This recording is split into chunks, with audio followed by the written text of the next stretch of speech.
We continue now at the top of Daf Memhei Amud Beis and Meseches Gittin. This is Gittin Daf 45b.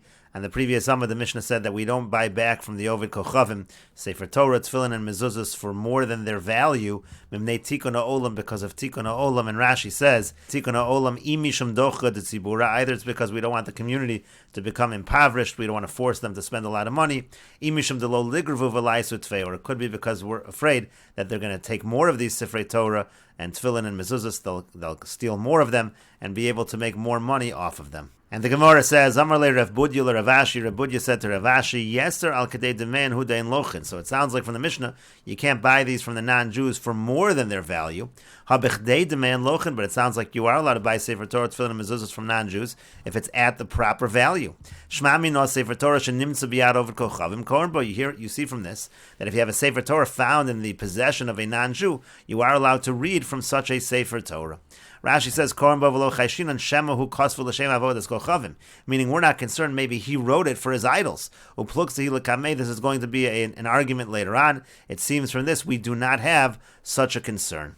And the Gemara continues, Dilma lignos, maybe when we're buying it back from the Ovid Kochavim at value, it's not to read from it, but it's actually to put it into Geniza, to store it away and not use it. Rashi says, Dilma hach the daika masnisin ha bechdei demein lochin, maybe the inference you're making from the Mishnah that we would buy it from the non-Jew for its value, ligones kamer, it just means we're going to put it in Geniza. Vein manichin oso biyado shema kashru, v'gonzin oso misfeka, we don't want to leave it in the possession of the non-Jew, maybe it is kosher, and so therefore we're going to put it in Geniza, because we have a situation of doubt.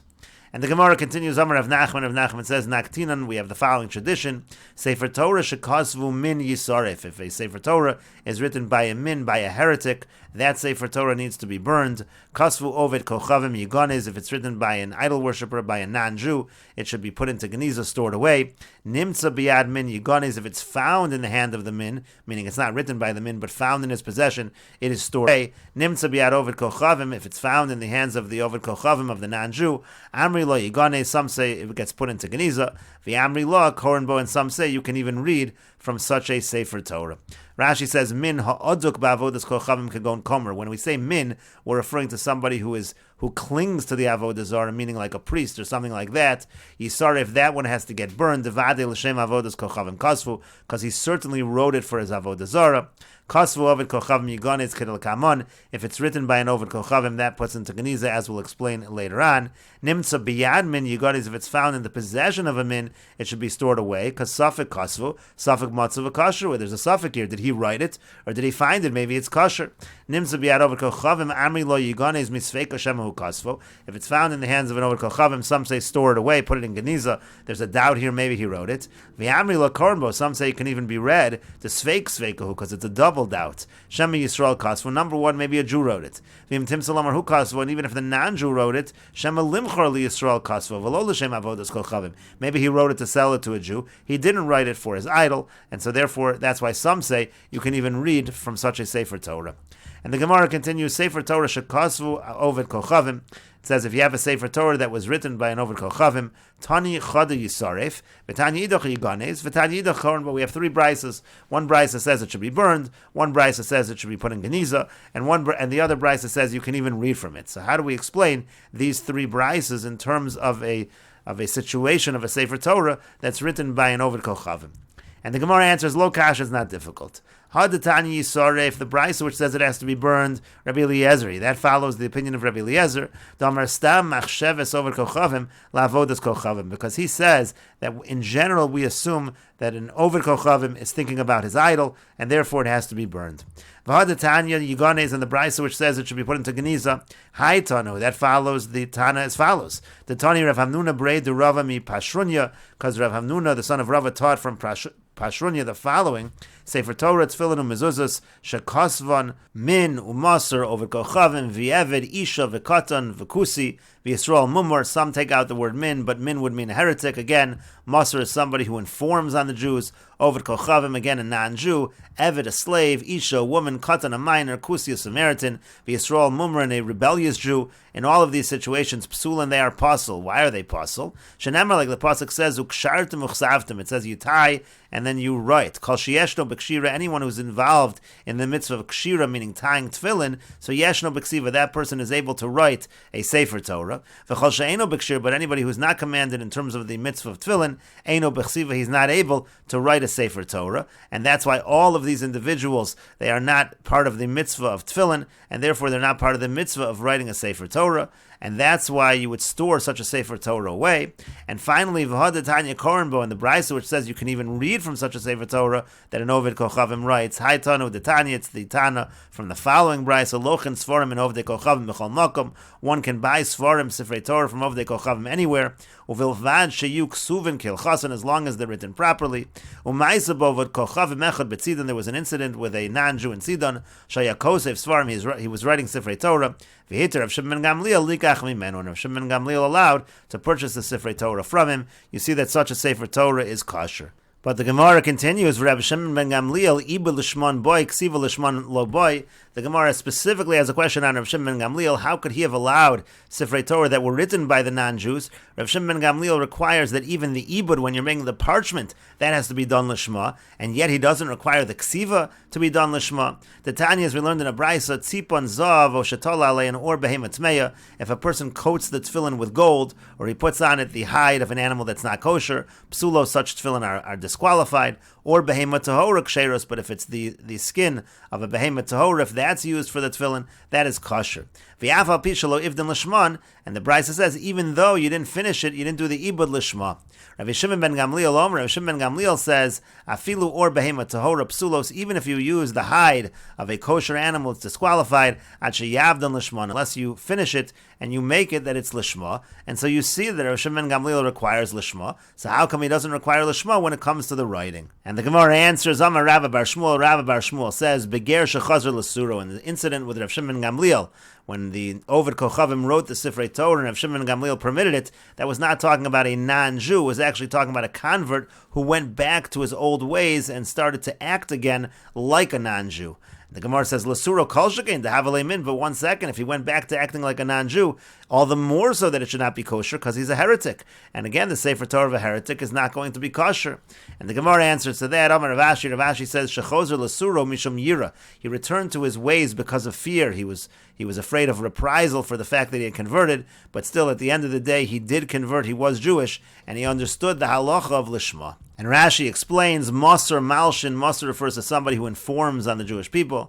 Eved v'isha einan b'kshira, a slave and a woman, they're not part of the mitzvah of tefillin, they don't tie tefillin. The mitzvah sasesha as man gramahi, Delilah v'Shabbos lav as man tefillinu, because tefillin is a mitzvah sasesha as man grama, because at night and on Shabbos there is no mitzvah of tefillin. And Rashi continues, Kusi is Samaritan, their Sefer Torah, tefillin and mezuzahs are not kosher. Why? Because Gerei Arayah saying, because this particular brisa holds they were just converts because of the lions, they were scared, and it's not a true conversion. Mumor umasar hare parkum and ol, by a mumor and by a masar. Again, the mumor is talking about a rebellious Jew, and a masar is a malshin, somebody who informs. They've cast away the yoke of HaKadosh Baruch Hu, so they also are not part of the mitzvah of kshira, and therefore not part of the mitzvah of ksiva, not part of the mitzvah of writing, Sefer Torah, tefillin, and mezuzahs. Ksiva lishman lo boy bitmia. So then the Gemara asks Rav Shimon Gamliel, he doesn't seem to require ksiva lishma, but when it comes to ibud, he does require lishma. And the Gemara said, Sipon l'tfilin zav, let's say you coat the tefillin with gold, shatala lashon taloi, kilomar asa chipoy kis shalahen bor behematmeya, you cover it over with the hide of a non-kosher animal. Psulos, that's puzzled, beficha, min mutter beficha, it has to be a kosher animal, something you can eat. And then the Gemara said, Beger shechazer l'suro rar. If Shimon Gamliel was talking specifically about a convert who went back to his old ways. Vahuda tzidon ger have. In the case of tzidon, it wasn't a non-Jew, it was actually a convert. V'chazer l'suro v'yodea de boy l'shma. He went back to his old ways. He knew about the halacha of l'shma. And the Gemara then further explained, Machmas Yira, he did this out of fear. He didn't want the kusim to kill him. But again, it's not that he should be considered a min. And the Gemara continues, Tanu Rabbanon, the rabbis taught, Malin bidmeyan ad kedei tarpoik, you're allowed to pay a little more for the Sefer Torah, tefillin, mezuzahs if it's just a tarpoik more than their value. My tarpoik, what is a tarpoik? Amar Rav Sheshes says, Istra, it's an Istra. An Istra is a half a dinner, meaning again, you can pay a small amount more than their actual value. There was an Arab woman, and she brought a sack of tefillin to Abaye. Amar Loi said to her, Yahavli reish betamri, I'll give you each one for a tamri for a date. In Mal Yazira, she became very angry because he offered so little for it. Shakla shadisinu benara, and she took it and she threw them into the river. Amar, so he said, meaning Abaye said, Lo boy li lezilzulinu be'apa kuli hay. I shouldn't have treated them, denigrated them so much in front of her. I shouldn't have offered so little for them, because that actually caused that she destroyed them. And Rashi explains, reish means zug, shel rosh v'shel zroa, meaning each pair of tefillin, I'll give you a date. And again, she became angry, and she threw them in the river. And the Gemara continues with the Mishnah, Hamotzias ishto mishum shem ra. If somebody divorces his wife because she has a bad reputation, she may have committed adultery, lo yachzer, he's not allowed to remarry her after, mishum neder, and similarly, let's say she made a neder, she made some kind of an oath, and he divorced her because he doesn't want a wife who makes oaths, lo yachzer, also in that case, he's not allowed to remarry her. Rashi says, Lo yachzer, he can't remarry her. Va'afilo nimtzu devorim badoim. Oh, haneder hitiru chacham. Even if it turns out she didn't commit an act of znus, or even if it turns out that the neder was taken care of, it was undone by a chacham, still he's not allowed to remarry her. There's a machlokas amoraim. What's the reason for this?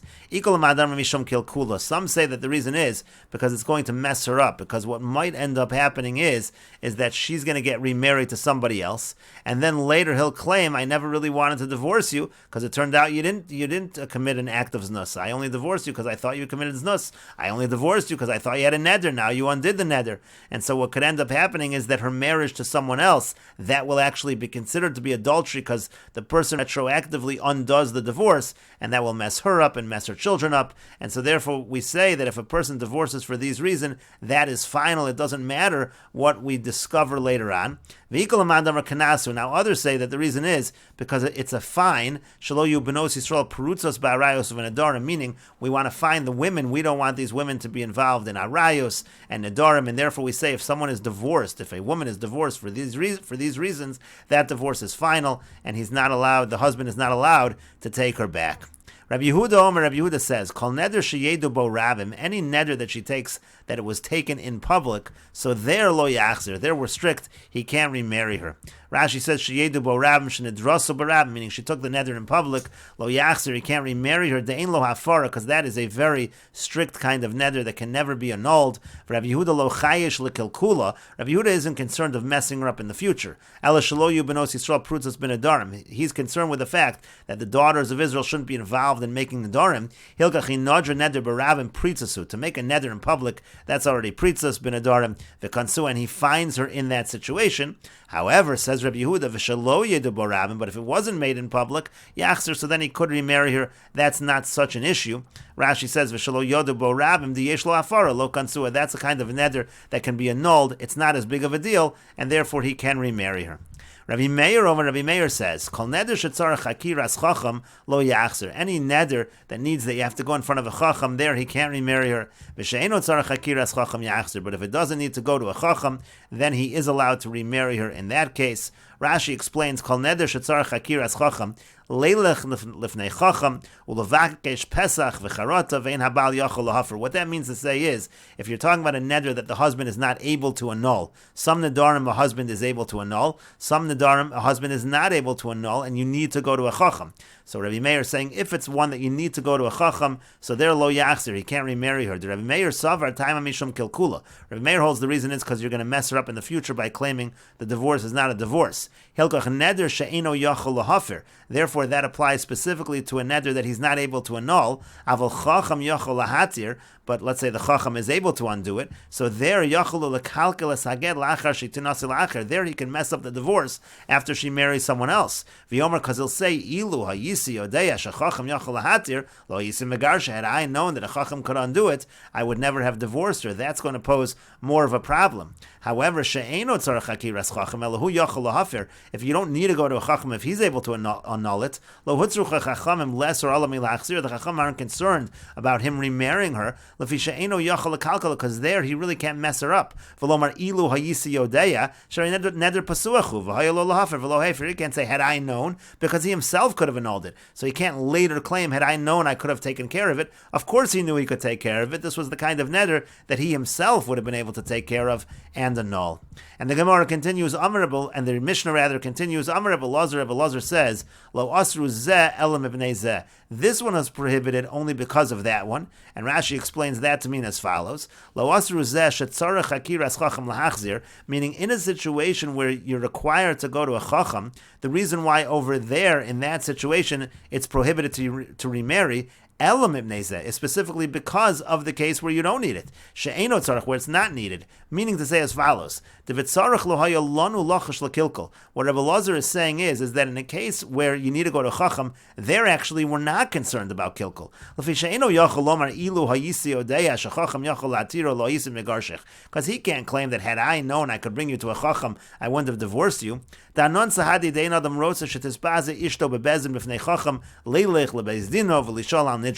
on the contrary, we know for sure people don't want to bring their wives to Bezdin, to go in front of the Bezdin and ask to undo the neder. That's something that is too much of a disgrace.